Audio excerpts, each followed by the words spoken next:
vamos a predicar una serie de 3 mensajes, hoy en la parte número 1, que se llama Administradores Fieles. Así que ya está ahí puesta. Y vamos a hablar hoy día del significado de la mayordomía. Hoy día es simplemente un escáner a una vida de mayordomía, de administración. ¿Alguien ha escuchado o ha sido ministrado respecto a lo que es mayordomía? ¿Sabe lo que es mayordomía? ¿Sí? ¿Algunos? ¿Sí? Bien.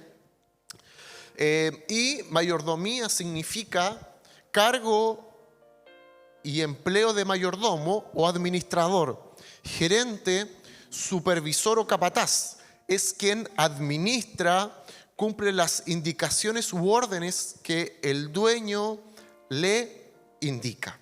Aquí quizás puede haber alguno o más que de hecho puede estar trabajando en eso, de ser una persona que está a cargo de otros, ¿ok?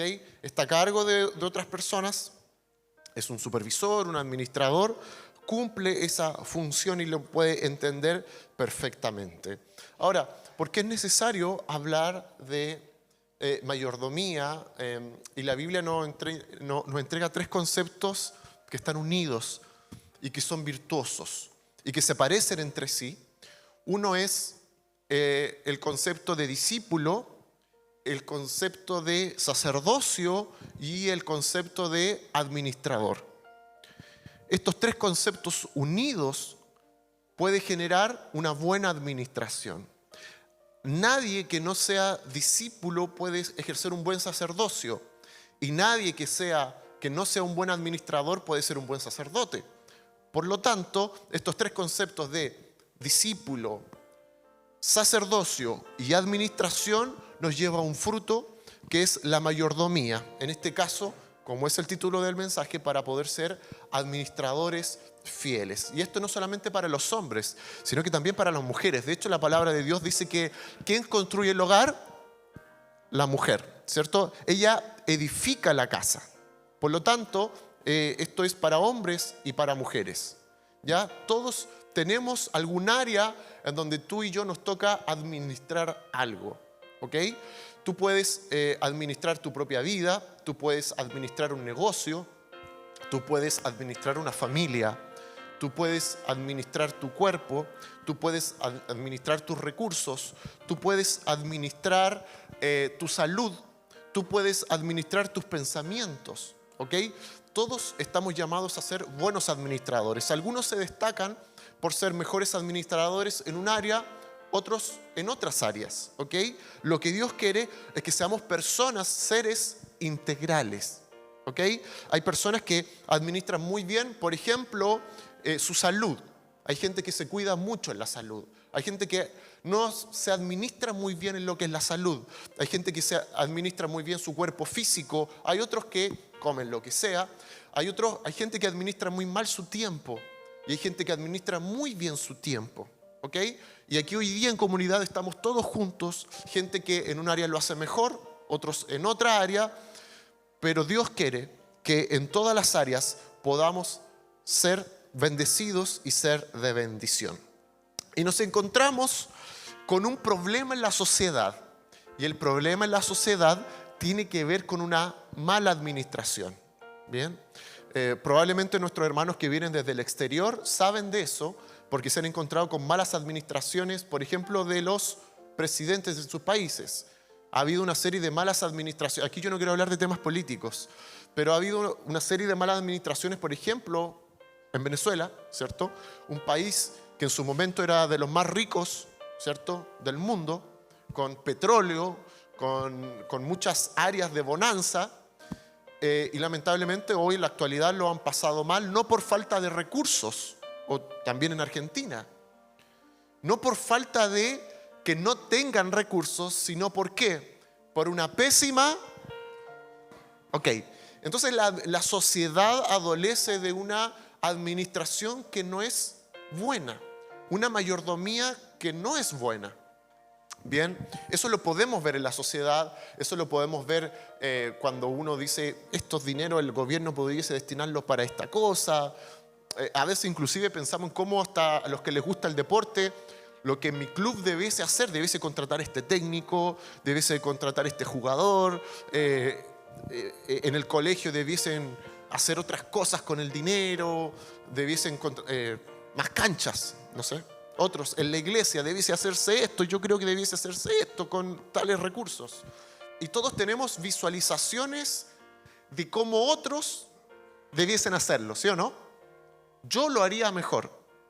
Yo lo haría mejor que el presidente, yo lo haría mejor que la alcaldesa, yo lo haría mejor que tal persona. Pero hoy día Dios quiere que este mensaje sea para ti. Dile a la persona que está al lado, hoy el mensaje es para que seas un buen administrador, una buena administradora.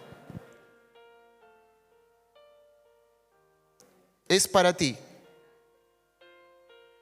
El mensaje es para ti, dile a la persona que está al lado. Yo sé que todos tenemos el anhelo de que todo tercera persona, todo externo, sea buen administrador en distintas áreas. El problema es que nos van a llegar los 99 años y Dios va a decir, yo quiero que tú seas un buen administrador, más que quieras cambiar a otros o que otros hagan cierto tipo de cosas. Debemos comenzar por nosotros mismos, ¿ok? Como dijimos, el tiempo, las relaciones, los ambientes, el hogar, los hijos, el dinero, todo eso, mi cuerpo, mi salud, requiere de una buena administración. Y vamos a partir por el principio de todo, porque comprendiendo esto, yo estoy convencido de que tus paradigmas y tu cosmovisión van a cambiar profundamente. En Génesis 1:1 dice que en el principio Dios creó los cielos y la tierra. Media revelación, pastor. Lo aprendí en la escuela dominical. Pero es una tremenda revelación. Dice, en el principio Dios creó los cielos y la tierra. Esto me está diciendo que hay un dueño de casa. Esto me está diciendo que hay un propietario. Esto me está diciendo que hay un creador. ¿Ok? Esto me está diciendo que el dueño de todo no somos nosotros. ¿Ok? En Salmos 24:1 dice, del Señor es la tierra y todo lo que hay en ella, el mundo y los que en él habitan. Hay mucha gente que dice, vamos a orar y vamos a ayunar para que Chile sea para Cristo. Te tengo una noticia, Chile hace rato es de Cristo, porque la palabra de Dios dice que del Señor es la tierra y todo lo que hay en ella, en el mundo. Venezuela es de Cristo, Argentina es de Cristo, Ecuador es de Cristo. Todo es de Cristo, todo es de Dios. Que nosotros no tomemos lo que Él nos heredó es otra cosa. ¿Ok? Pero le pertenece a Dios. ¿Ok? Toda la creación. El otro día veía las noticias como nuestros hermanos argentinos se pasaron de listo y se corrieron unos metritos. No sé si alguien vio esa. ¿Sí? Ups, fue me equivoqué. Planté unas cositas, ¿cierto? Y no, si me ven, bueno, y si no me ven, nada. Pero me daba risa cómo se unían los partidos políticos, la persona, sí, nuestra soberanía. ¿Qué se creen? Se están aprovechando. Y bien lo que contestaron y todo. Y yo me imagino a Dios en el cielo matándose la risa. Atacado la risa, peleándose por 3 metritos. Es como cuando tú estás con niños chicos y hay otro y el niño chico está con un juguete y no se lo quiere pasar, es mío, no te lo presto, es mío. Y uno dice, mira las tonteras. Mira, va a llegar un momento, amado hermano, esta tierra, claro, la gente le coloca límite, el que es más fuerte, sí o no, se queda con un pedazo de terreno más grande. Rusia atacó a Ucrania y no se mete nadie. ¿Quién se va a meter con Rusia, hermano? Hay que ser loco. Y te agarran unos metros más, unos metros menos. Y nos peleamos que terreno, Y va a llegar un momento donde todo esto, perdónenme la expresión, va a valer huevo. No va a valer nada. Entonces, del Señor es la tierra, en Salmos, esto lo decía David, y todo lo que hay en ella, amado. Él es el propietario, es el creador, Él lo pensó. El mundo y los que en él habitan. Fíjese lo que dice Génesis 1:27. Así que Dios creó a los seres humanos a su propia imagen. A imagen de Dios los creó, hombre y mujer los creó. Entonces estamos hablando que primero Él crea la estructura. Él crea el lugar, Él crea la habitación, Él crea el mundo, el lugar donde nos movemos. Y luego crea a las personas. Él tiene una autoría, ¿ok? De Él nace todo. De Él nace la tierra, de Él nace la creación, nacen las personas, ¿ok? Luego el Señor nos da un poder y nos dice, fructifiquen la tierra, ¿cierto? Multiplíquense. Muy bien lo sabe el hermano Pablo Celada y la hermana Liz, ¿cierto? Multiplíquense, fructifiquen, multiplíquense harto. No pierdan el tiempo. Y nos da una autoridad, nos delega una autoridad de administración. Dice, Dios a quién le encargó ponerle los nombres de los animales. ¿Si alguien se acuerda? A Adán. Y comienza a delegar, comienza a confiar una administración. Quien coloca los nombres, ¿cierto? Es Adán, pero finalmente quien es el dueño de todo es Él. ¿Bien? Ahora, con la figura de Dios como dueño comienza todo, pero también comienzan los problemas. ¿Ok? ¿Puedo yo comprender mi vida personal sabiendo que hay otro que yo no soy y que es dueño de todo?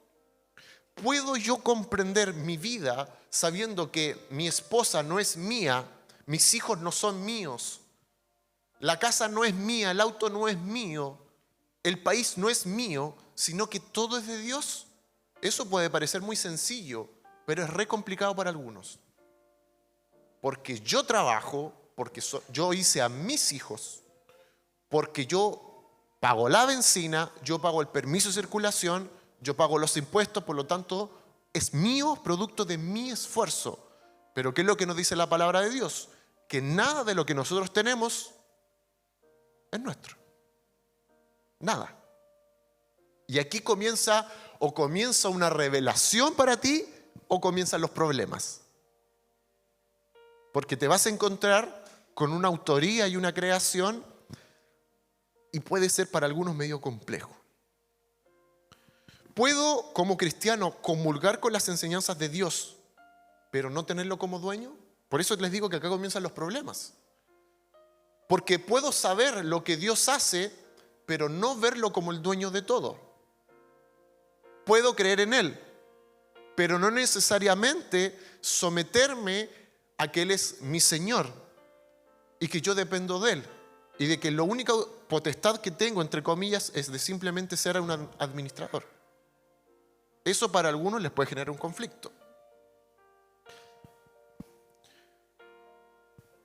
Puedo creer en Dios, pero no tenerlo como dueño. ¿Me entiendes? Sí, tú puedes creer en Él, pero no necesariamente que Él sea tu amo, tu dueño y tu Señor. Sino más bien tenerlo, tú hoy día puedes tenerlo como un amigo a quien acudir en las emergencias. Es más, puedes desahogarte con Él como confidente, pero no tenerlo como un dueño. Ahora, ¿puedes hacerlo? Sí. ¿Es correcto? No. ¿Me entiendes la diferencia? Tú puedes desenvolverte y desarrollarte en una relación, mira, como a ti te venga en gana y como a ti te plazca, como tú lo pienses, con las figuras que se te vengan a la mente. Tú tienes esa libertad. ¿Es correcto? No. ¿Puedes? Sí. ¿Es correcto? No. La palabra de Dios dice, todo me es lícito, mas no todo me conviene. ¿Ok? ¿Por qué? Porque al mirar a Dios como mi paño de lágrimas y una persona de emergencias, tú no lo estás viendo como tu amo y tu Señor, sino que es una manera de pensar que es, mejor dicho, humanista, egoísta, utilitaria y hasta narcisista. Porque tú quieres aspectos de Dios, sustancias de Dios, partes de Dios, pero no al Dios completo, integral, que es. ¿Ok? Sin embargo, cada uno puede levantar un imaginario del Dios que quiera. ¿Ok? Si esta figura no te hace sentido, la de Dios como dueño, amo y Señor, todo tu evangelio está distorsionado. Todo. Esta es la base de todo. En tanto no tengas a Dios como tu amo, dueño y Señor, hoy tus creencias están distorsionadas. Vas a tener aspectos de Dios, miradas de Dios, segmentos utilitarios de Él, pero todo lo demás va a estar mal. Es por eso que, ¿se acuerdan que hace poco hablamos de Nicodemo? Hablamos de que se encuentra Nicodemo con Jesús, ¿cierto? Pero Nicodemo no entiende lo que Jesús le dice. Y Jesús le dice, tú tienes que resetearte. Tú con esos pensamientos no me vas a entender. Y tienes que nacer de nuevo. Se lo dice, como hemos dicho, alguien de iglesia. Alguien que pasó. ¿Cuál era el cargo de Nicodemo? Era un principal del Sanedrín. ¿Qué me indica eso? Que pasó por todos los procesos, entre comillas, digámoslo en el contexto, pasó por todos los procesos de la iglesia. Es como que una persona se haya bautizado, entró al curso inicial, está estudiando teología, ¿cierto? Es líder en la iglesia, pero se encuentra con Jesús y Jesús le dice, tienes que nacer de nuevo. No has entendido. Oh, y el golpe es duro, ¿no? Por eso me encanta la imagen de Nicodemo, porque, como lo dije la otra vez, no es... Voy a poner un extremo, no es el borrachito de la esquina, no es la prostituta del burdel, es alguien de iglesia a quien esa persona, Jesús le dice, tienes que nacer de nuevo. A esa persona se lo dice.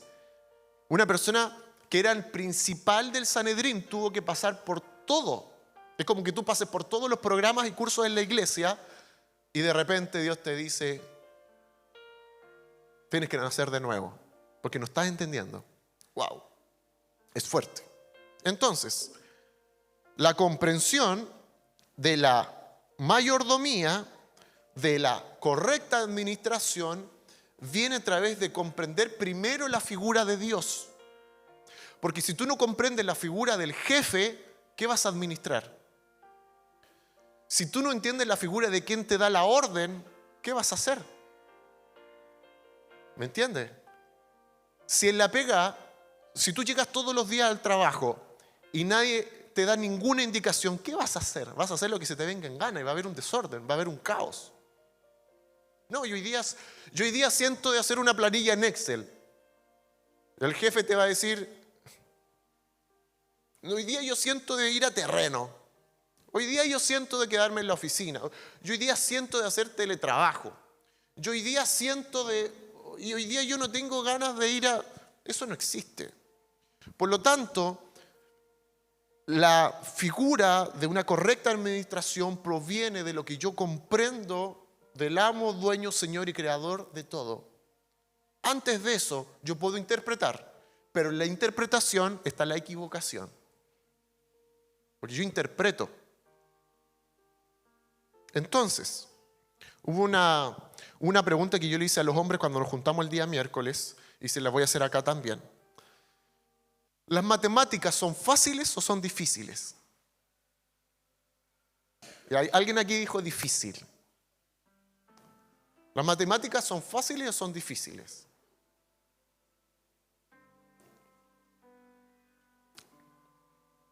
Una ciencia exacta. La verdad es que depende de usted y de mí. En sí las matemáticas son las matemáticas. ¿Ya? Hablo de entender las matemáticas. ¿Eh? Para algunos se le va a hacer muy sencillo. Para otros se le va a hacer muy difícil. ¿Ya? ¿El evangelio es fácil o es difícil? Si la palabra de Dios nos dice, mi yugo es fácil y ligera mi carga, ¿cuál es el atado? Y hay gente que dice, se me hace tan difícil el evangelio, es tan complejo. Es muy difícil. Depende de usted. Es más, usted puede decir, esta área, esta es muy difícil. Y al que está al lado dice, para mí no. Para mí el área de las adicciones es terriblemente compleja. Por eso me cuesta ir a la iglesia, porque me siento indigno. Entonces el evangelio es difícil. Pero no necesariamente tus ataduras y tus trancas. Eso es una cosa. Otra cosa es que el evangelio sea difícil. Hay alguno que puede tener ataduras sexuales. Hay alguno que puede ser un mitómano y no se da cuenta que siempre y todos los días por algo miente o que exagera cosas. No se da cuenta, cambia versiones de cosas. Y dice, a mí me cuesta ser honesto. Y por eso me cuesta el evangelio, porque me siento indigno. Bueno, soy honesto. Pero probablemente eso no le cuesta a la persona que está al lado. En cierta manera, a la persona que se le hace más difícil el evangelio es una persona que más le cuesta renunciar a cosas. El evangelio en sí es como las matemáticas. Para algunos se le va a hacer muy fácil y para otros se le va a hacer muy difícil. ¿Cuándo se nos pone difícil el evangelio? En tanto tú no renuncies a cosas. Si tú no renuncias, el evangelio es muy difícil. Si tú renuncias, es muy fácil. Porque vas a estar resistiendo. Por eso que el Señor no nos pide capacidades, sino que nos pide un corazón. Entre más renuncia, más fácil. Entre más me resisto, más difícil. ¿Se entiende? ¿Se va entendiendo? Bien.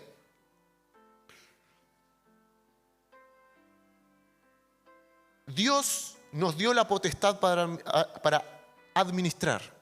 En Génesis 1:28, lo que hablábamos delante, luego Dios los bendijo con las siguientes palabras: sean fructíferos y multiplíquense, llenen la tierra y gobiernen sobre ella, reinen sobre los peces del mar, las aves del cielo y todos los animales que corren por el suelo, las bestias, las suegras, todo, absolutamente todo. Nos dio ese poder y esa potestad. Entonces fuimos facultados por Dios. ¿Por medio de qué? De una autoridad delegada. Si Dios no nos da esa orden, nosotros no podemos. Y aquí nos vamos a entrar en lo que es autoridad delegada. Dios soltó algo de su boca y a través de su autoridad fueron creadas las cosas. Jesús soltó algo de su boca y empoderó a los discípulos para que hicieran cosas extraordinarias. Eso es el poder de la autoridad delegada. Todo lo que usted y yo hagamos en beneficio de otros es porque proviene por el principio de autoridad. Usted puede someter espíritus inmundos, anular la enfermedad, porque usted está bajo la autoridad delegada. Cuando tú vives bajo la autoridad delegada, tú puedes ejercer autoridad. En otras palabras, en tanto tú no te sometas a la autoridad de Dios, las tinieblas van a tener un gobierno sobre tu vida. Tú le obedeces a Dios y tú tienes autoridad sobre las potestades. Por eso es que gente ora y no pasa nada. No por un tema de dones. Porque recordemos lo siguiente: Jesús empodera a los discípulos, no le hace repartición de dones. ¿Me entiendes? No empezó, mira tú Pedro, tú tenés cara del don tanto, don para allá. Juan, tú tenés don para... No, los reúne a todos, los empodera, porque primero ellos obedecieron a Jesús. Dejaron lo que tenían, siguieron a Jesús y ahí Jesús los empodera. ¿Por qué a veces no tenemos efectividad en el mundo espiritual, en el campo espiritual? Porque no tenemos autoridad, porque no estamos bajo la autoridad delegada. Si yo no me someto a Dios, espiritualmente, ¿qué se me va a someter a mí? Nada. En cambio, yo le obedezco a Él, en la autoridad delegada, y las tinieblas retroceden. Solo tenemos poder si vivimos bajo la autoridad delegada. ¿Delegada de quién? De Él. ¿Ok? Por eso es que esto, mira, tú puedes estar 30 días orando, buscando poder de Dios, pero si tú no estás bajo autoridad delegada y no obedeces a Dios, es en vano. Puedes ponerte a ayunar en una huelga de hambre. Mejor en 10 minutos obedece a Dios en un área que no quieres obedecer, y eso es más rápido, es más sencillo y es más efectivo. ¿Me entienden? No es repartición de dones, es empoderamiento de Dios. Por eso que el discípulo, el sacerdote y el administrador, esos tres conceptos me hacen tener una buena mayordomía. Nadie puede decir, yo no soy discípulo, pero administro bien. Ni llevo un sacerdocio bien en la casa, pero no acato lo que él me dice. Las bases y principios son los mismos. Discípulo, administrador y sacerdote. Cuando comenzamos a tomar decisiones independientes a lo mandatado por Dios, no podemos tener buenos frutos. La palabra discípulo significa que es alguien que está debajo de otro y sigue sus instrucciones. También deriva de la palabra disciplina, que es algo constante, no esporádico. No cuando siento o no siento, sino que discípulo y disciplina están ligados. ¿Me entienden? Por eso es que la palabra nos dice que debemos ser, nos pone ejemplo de dos personas, que debemos ser como un soldado y que debemos ser como un atleta. ¿Me entienden? Sobre todo los que somos más gorditos.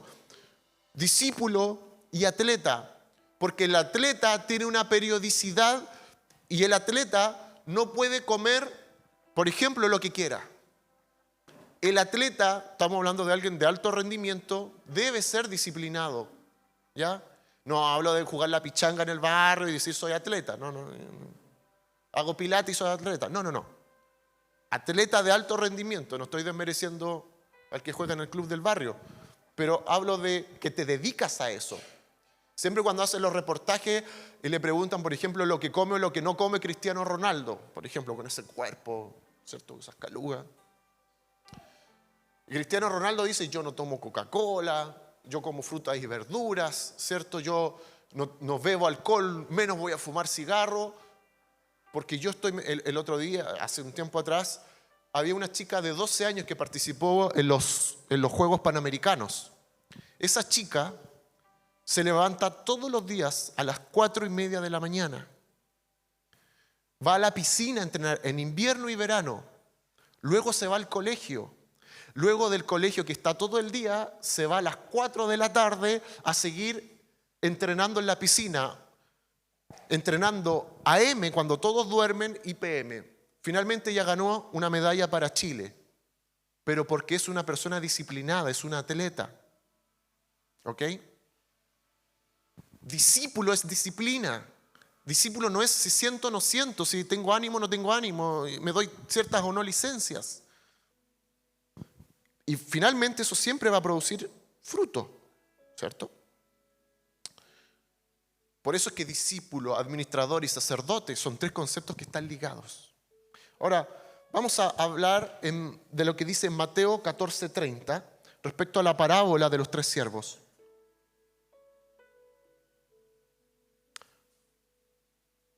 ¿Sí? ¿La tenemos? Mateo 25:14-30. También el reino del cielo puede ilustrarse mediante la historia de un hombre que tenía que emprender un largo viaje. ¿Bien? Reunió a sus siervos y les confió su dinero mientras estuviera ausente. Lo dividió en proporciones a las capacidades de cada uno. Al primero le dio 5 bolsas de plata. Al segundo, 2 bolsas de plata. Al último, 1 bolsa de plata. Y luego se fue de viaje. El siervo que recibió las 5 bolsas de plata comenzó a invertir el dinero y ganó 5 más. El que tenía las 2 bolsas de plata también salió a trabajar y ganó 2 más. Pero el siervo que recibió 1 sola bolsa de plata cavó un hoyo en la tierra y allí escondió el dinero de su amo.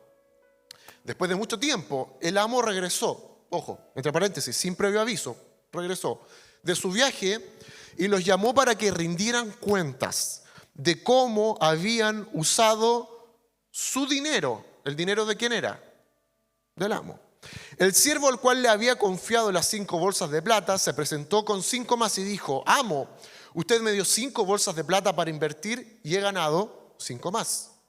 El amo el dueño, el Señor, lo llenó de elogios. Le dice: bien hecho, mi buen siervo fiel. Has sido fiel en administrar esta pequeña cantidad, así que ahora te daré muchas más responsabilidades. Ven a celebrar conmigo. Se presentó el siervo que había recibido las 2 bolsas de plata y dijo: amo, usted me dio 2 bolsas de plata para invertir y he ganado 2 más. El amo dijo: bien hecho, mi buen siervo fiel. Has sido fiel en administrar esta pequeña cantidad, así que ahora te daré muchas más responsabilidades. Ven a celebrar conmigo. Por último, se presentó el siervo que tenía una sola bolsa de plata y dijo: amo, yo sabía que usted era un hombre severo, que cosecha lo que no sembró y recoge las cosechas que no cultivó. Tenía miedo de perder su dinero, así que lo escondí en la tierra. Mire, aquí está su dinero de vuelta. Ahora viene la respuesta del amo. Pero el amo le respondió: siervo perverso y perezoso, si sabías que cosechaba lo que no sembré y recogía lo que no cultivé, ¿por qué no depositaste mi dinero en el banco? Al menos hubiera podido obtener algún interés de él. Entonces ordenó: quítenle el dinero a este siervo y dénselo al que tiene las 10 bolsas de plata. O sea, denle al que produjo más. A los que usan bien se les dará aún más y tendrán en abundancia. Pero los que no hacen nada, aún se le quitará aún lo poco que tienen. Ahora bien, arrojan este siervo inútil a la oscuridad de afuera, donde habrá llanto y rechinar de dientes. ¿Ok? Vamos a desglosar esto. Joaquín, yo te mandé unas hojitas blancas por mostrar. Vamos a ir mostrando que primero, para comprender esto, vamos a ver las características del amo primero, luego de cada uno de los siervos. ¿Bien? Características del amo. El amo, súper bien. El amo confió sus recursos a 3 personas. Eso habla que es alguien que confía y da oportunidades. Para ti y para mí. ¿Bien? Luego, repartió según las capacidades de cada uno de esos 3. Sin embargo, le da el mismo tiempo a todos, el mismo tiempo para trabajarlo. Es justo, ¿cierto? No le da a todos distinto tiempo. A ti te doy 3 días, 2 horas, 4 días. El amo no entrega especificaciones de qué hacer. Si recordamos, les dice: aquí yo les dejo esto, y se fue. No les dice lo que tenían que hacer, sino que lo deja en libertad para ver cómo lo hace cada uno, cómo lo administra de mejor manera. El amo entrega libertad. El amo recompensa a quienes lo hicieron bien, pero condena a quien lo hizo mal. Entonces, vemos que Él imparte justicia, pero a la vez es generoso con aquellos que hicieron bien el trabajo. Él recompensa. Bien, vemos las características del amo. Ahora vamos a ver las características de los siervos. El primer siervo invierte y el segundo sale a trabajarlo. Sin más detalles, le entregan al amo el doble de lo que habían recibido. Fueron buenos administradores y el amo lo que hace es entregarle más. ¿Ok? Sin embargo, el último siervo comienza a llenarse ¿de qué? De excusas. Culpa la personalidad del amo y finalmente no hace nada con lo que se le entregó. El amo, lejos de mostrar misericordia, imparte justicia y pide que se lo lleven por inútil. Es una palabra fuerte dentro de una iglesia, pero se lo lleva porque es inútil. ¿Ya? La palabra inútil existe. Ahora, te hago una pregunta. ¿Cómo tomamos la respuesta del amo, del dueño, del Señor? ¿Qué nos parece esta respuesta frente a la negligencia del siervo? Quizás para algunos de ustedes está bien. Quizás para algunos de ustedes estuvo mal. ¿Sí o no? Para algunos quizás este amo, este dueño, fue muy severo. Quizás se le pasó un poquito la mano. Quizás debió mostrar un poquito más de amor y misericordia. Quizás debió darle otra oportunidad.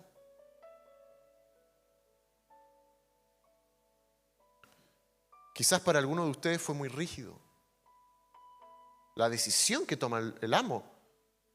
El amo tomó una decisión que fue fuerte. El amo le dice, tómelo, llévenselo por inútil, por perezoso, por flojo. Esta respuesta del amo va a ser distintamente recibido en ti según tu propia identidad y cosmovisión de la vida y cosmovisión del Evangelio. Ahora te quiero dar un dato. ¿Cómo comienza esta parábola? Dice que para comprender el reino de Dios es ejemplificado en esta parábola.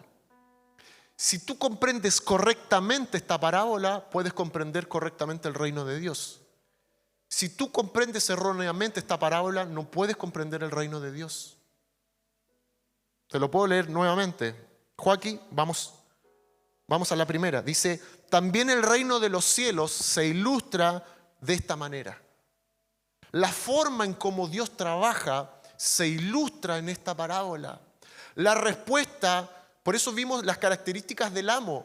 El amo confía, el amo da responsabilidad, el amo delega, el amo da un tiempo. Y esa es la figura de Dios. Pero también la figura de Dios es que Él es justo. Él no es solamente amor, sino que también es justicia. Si no comprendemos que la característica de Dios es más de una, entonces vamos a comprender mal el reino de los cielos y no vamos a comprender el reino de Dios. Porque Dios te va a hablar una cosa y tú la vas a interpretar de otra. Por lo tanto, yo estoy convencido de que para algunos de ustedes la respuesta de este amo fue muy severa y debió darle una oportunidad más a este siervo, porque además el siervo le dijo que tenía miedo. Si me dicen que tiene miedo, yo le digo, alguno de ustedes diría, pucha, yo saco al siervo y le digo, mira, la verdad no es que esta persona sea mala, tuvo miedo. Y a mi entender personal propio, el miedo no tiene nada de malo. Ahora, ¿cómo responde el amo a la verdad de lo que ahí pasó? Le responde de esta manera: siervo perverso y perezoso, si sabías que cosechaba lo que no sembré y recogía lo que no cultivé, ¿por qué no depositaste mi dinero en el banco? Al menos hubiera podido tener algún tipo de interés. Quítenle el dinero a este siervo y dénselo a los que tienen más. A los que usan bien se les da y se les dará aún más y tendrán en abundancia. Pero a los que no hacen nada se les quitará aún lo poco que tienen. Y después le dice, arrójenlo a este siervo inútil a la oscuridad de afuera, donde habrá llanto y rechinar de dientes. Tú y yo tenemos que comprender cómo Dios se mueve en su reino. Yo puedo tener una idea, pero mi idea se somete al gobierno de Él. Tú en tu trabajo puedes tener una idea de cómo ver y hacer las cosas, pero tú no eres el dueño, a menos que alguien aquí tenga una pyme. Si tienes la pyme, este mensaje no es para ti. Nada. Tú sabes. Tú recibes órdenes, te gusten o no te gusten. Y eso es el principio de la autoridad delegada. Entonces, ahora vamos a analizar a este tremendo siervo, el último, el tercer siervo. Vamos a ver y desglosar a este tipo. El tercer siervo habla de sus miedos, sus apreciaciones y su interpretación del amo. Este siervo nunca pensó en la confianza y los recursos que el amo le entregó. Nunca pensó que le podía fallar. Nunca pensó que tuvo una tremenda oportunidad. Y por sobre eso, pensó simplemente en su propia seguridad y en su propia esencia. A este siervo solamente le preocupó lo que él sentía. Tuve miedo y lo escondí. Y te quiero decir algo. Cuando tú solamente piensas en tu seguridad, cuando tú piensas en lo que, cuando, valga la redundancia, te preocupas de lo que tú piensas, de tu confort, de tus límites, tú no ves todo lo que Dios te da. Es que yo soy así, es que yo veo las cosas así, es que a mí me pasó esto, es que yo creo que tú eres así. Vemos que el tercer siervo empieza cuando, esto es muy divertido, el amo le pide cuentas y ¿qué le responde el siervo? Es que tú eres así. Miren, los otros dos entregaron resultados, el tercer siervo entrega excusas y responsabiliza al dueño. Y como que el dueño dice, a ver, no estoy entendiendo nada de esto. Me aburriste. Te delegué cosas, te delegué una fortuna, te di tiempo, te di algo que se le hubiese dado a cualquier otra persona y no hiciste nada. Ahora, la primera mirada es que simplemente era alguien que quizás le metieron mucho color, quizás no era tanto. Ahora, yo te quiero decir lo que esta parábola representa. En esta versión de la Biblia, si no me equivoco en la NTV, habla de que son bolsas de plata, ¿ok? En otras versiones habla de un talento, ¿ya? No hablo de un talento para cantar ni para actuar, hablo de un talento que era una moneda, era un recurso en los tiempos antiguos. Y ese talento representaba aproximadamente el dinero ganado por un trabajador en 15 o 20 años de trabajo continuo. Un talento eran muchos denarios. Un talento representaba aproximadamente el trabajo de corrido de una persona entre 15 a 20 años de continuo.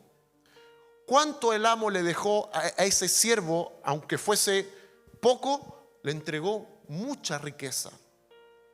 Le delegó mucho en sus manos. Le dio demasiado. No fue poco. Entonces este siervo lo que hizo es evitar su responsabilidad. Y en vez de responder como se debía, comienza a echarle la culpa al propio dueño. En otras palabras, ¿me estás culpando a mí? El dueño es como, ¿me estás diciendo que por mi personalidad tú no hiciste esto? Al tercer siervo se le describe con verbos que implican pasividad. Solo se afirma que se fue y que enterró. Simplemente entierra su talento en un lugar secreto. Según la ley rabínica, cuando uno enterraba una suma de dinero en un lugar oculto, dejaba de ser responsable por el destino o la pérdida de tal suma. En otras palabras, lo que hizo este tercer siervo fue tirar lo que el dueño le había entregado, que era de mucho valor. Lo escondió, lo tiró y se fue. ¿Ok? Y la respuesta no fue ni más ni menos que comenzar a echarle la culpa al dueño. Porque tú eres así, porque tú piensas así, y no se hizo responsable de lo que el amo, el dueño, le entregó en sus manos. El amo no condena el miedo de este siervo, el cual básicamente fue la pereza, la falta de responsabilidad y negligencia como administrador de lo que tenía. Amado hermano, amada hermana, yo no sé qué nombre tú le colocas a lo que estás administrando mal. El amo no le habló al tercer siervo de lo que el siervo le habló. No le respondió respecto al miedo, sino que le habló de su negligencia, de su pereza. de su falta de responsabilidad. A veces nos colocamos nombres a cosas que no es la verdadera razón, que no es la verdad, que no es la raíz. Y le ponemos nombres como miedo, como vergüenza, o yo no lo hago porque la otra persona no hace tal o cual cosa, o porque yo miro que esto. Y eso enfureció al amo, porque no se hizo responsable de la verdad.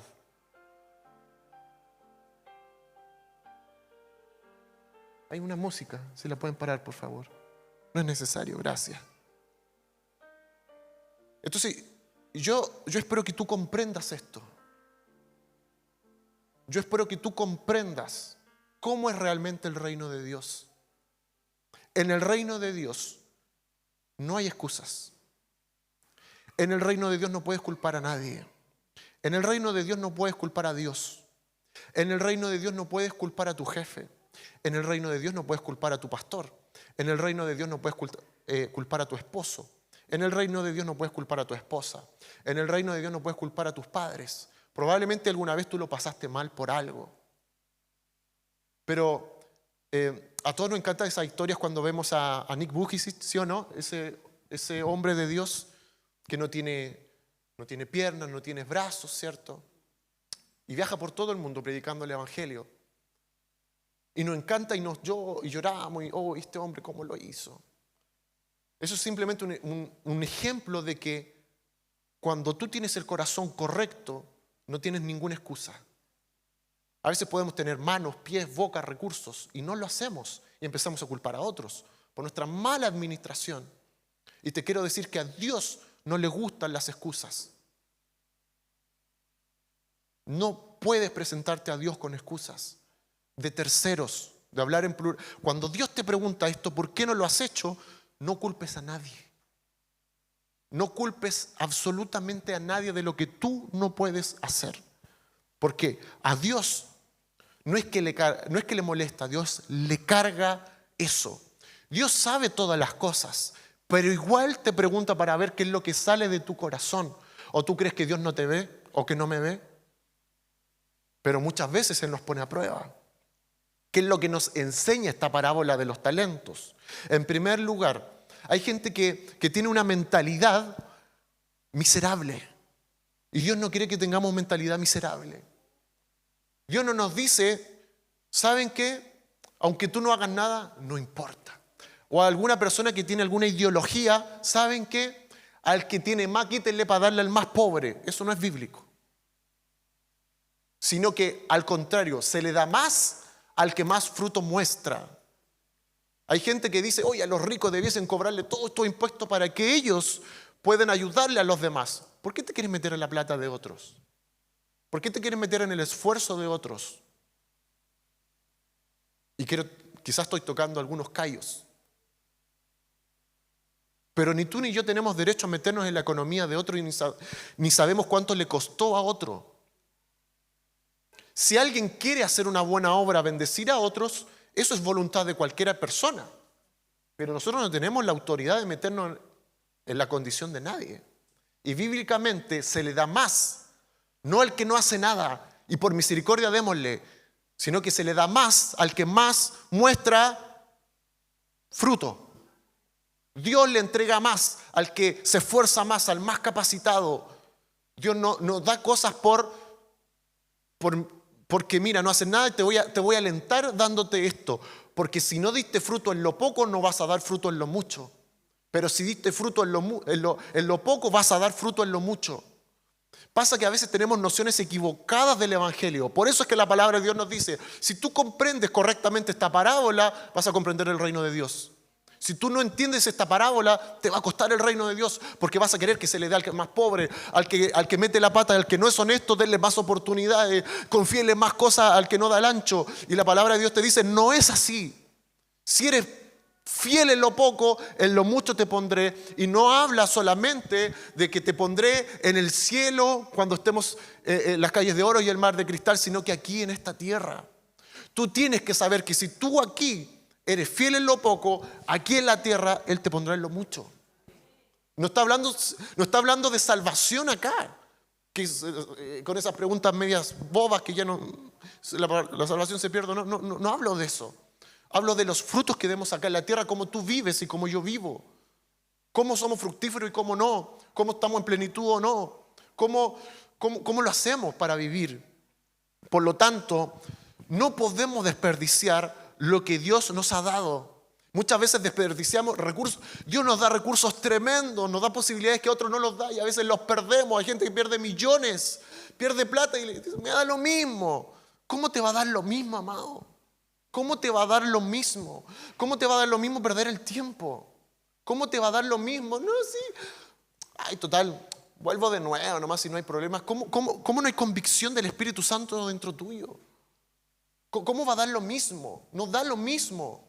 Si Dios te confió cosas, es para que produzcas cosas. Mucha gente sufre lo mismo que sufre este tercer siervo, que es el miedo.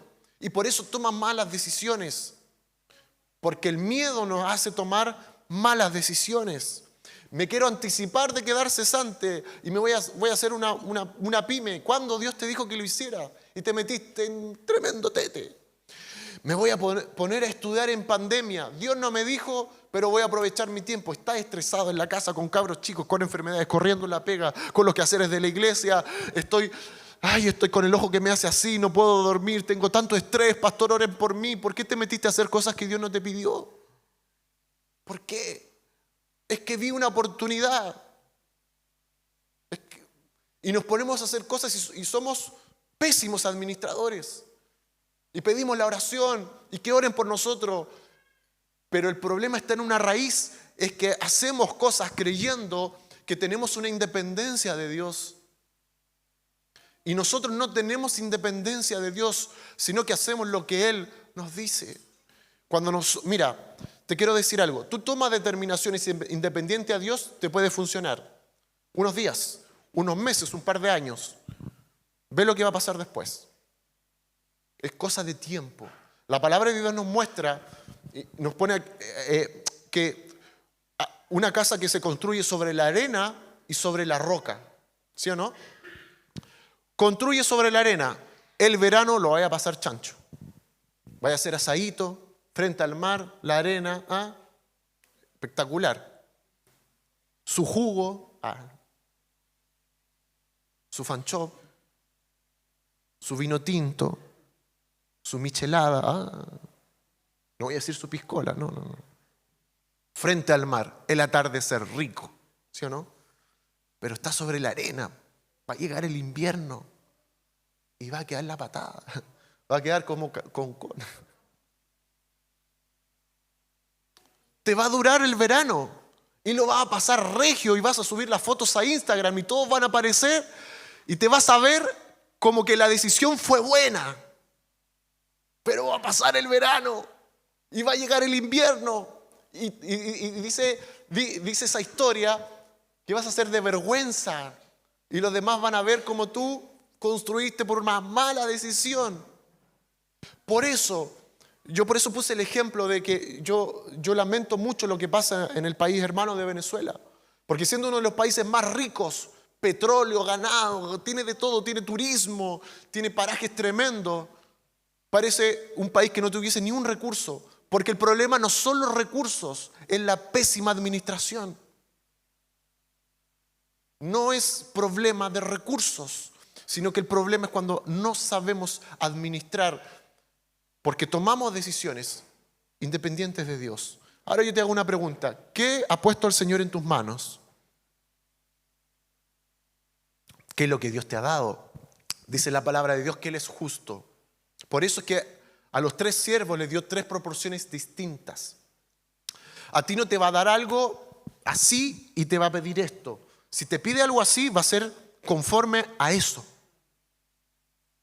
a la medida de tu capacidad. Pero en eso el Señor te va a pedir cuentas. Y ojo con esto. Esto no es cuando nos presentamos ante el trono celestial. No. Estoy hablando de ahora, de aquí. Acá en la tierra. ¿Cómo estamos administrando nuestra vida? ¿Cómo estamos administrando nuestro tiempo? ¿Cómo estamos administrando nuestro cuerpo? ¿Cómo estamos administrando nuestros recursos? ¿Qué es lo que hacemos? ¿Qué mirada tenemos respecto a eso? ¿Cómo nos va en eso? Y yo creo, sinceramente, que tenemos que pedirle perdón al Señor, porque creo que no hemos actuado bien. A veces tenemos áreas en las cuales somos buenos administradores, pero hay otras áreas que somos malos. Una de las problemáticas que se dan en la sociedad es que, por ejemplo, los padres cumplen muy bien el rol de ser proveedores. Hablo de esto, proveedores. Pero ser proveedores es solamente un área. De hecho, cuando tú hablas con padres que no son hijos de Dios, te dicen, lo más importante que yo puedo dejarle a mis hijos es la educación, ¿sí o no? Dígalo a coro.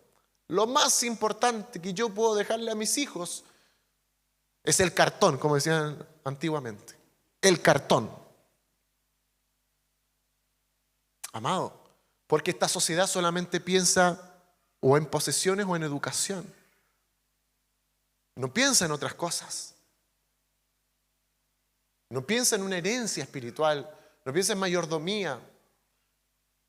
Hay gente que hereda cosas y tiene problemas en sus emociones y en su salud, distorsionados, porque nunca fueron educados en eso, menos en la palabra de Dios. Por lo tanto, hoy día el Señor nos está hablando y nos está preguntando, ¿qué es lo que haces con mis recursos? No con tus recursos. Por eso te pregunto, ¿qué es lo que Dios ha depositado en ti con los recursos de Él? No con los tuyos, no son míos, es de Él. Cuando vuelve el siervo le pregunta por los recursos que son de Él, no de ellos. Nada de lo que tú tienes es tuyo, nada. ¿Cómo lo hacemos? Ahora, yo no sé si el Espíritu Santo ahora está haciendo algo en tu vida y tú puedes comprender lo que ahora está pasando. ¿Saben por qué? Porque cuando hacemos las cosas mal, se nos quita. Y cuando lo hacemos bien, se nos da más. Hoy día, lo que el Señor hoy día, ahora no nos está viendo de manera individual, sino nos está viendo como comunidad. Si el Señor tuviese hoy día que evaluarnos y decir, les entregué todos estos recursos, ¿qué respuesta daríamos? El Señor tiene dos respuestas frente a eso. O nos quita o nos da más. Lo que vimos en esta parábola son dos resultados. O te quita o te da más. No hay término medio al presentarnos frente a Él. Los dos primeros se les dio más responsabilidades.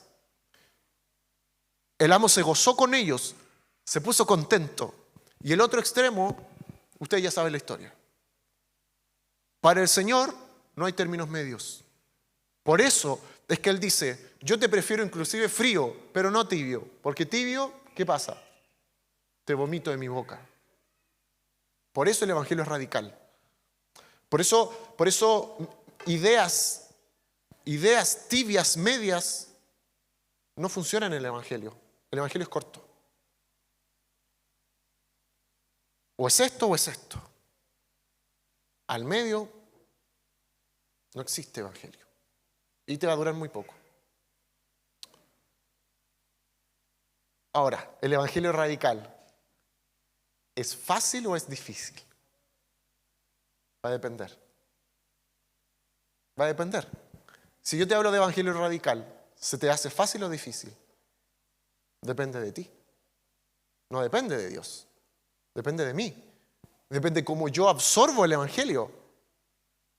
Alguno va a decir, es que yo no, lo radical a mí no, yo soy más, yo veo el Evangelio de otra manera, yo lo interpreto de otra forma. Hermano, interprételo como usted quiera. Tiene toda la libertad. Los resultados son otros. Dice la palabra de Dios que ¿por qué somos conocidos? Por los frutos. Por eso es que todo me es lícito, pero no todo me conviene.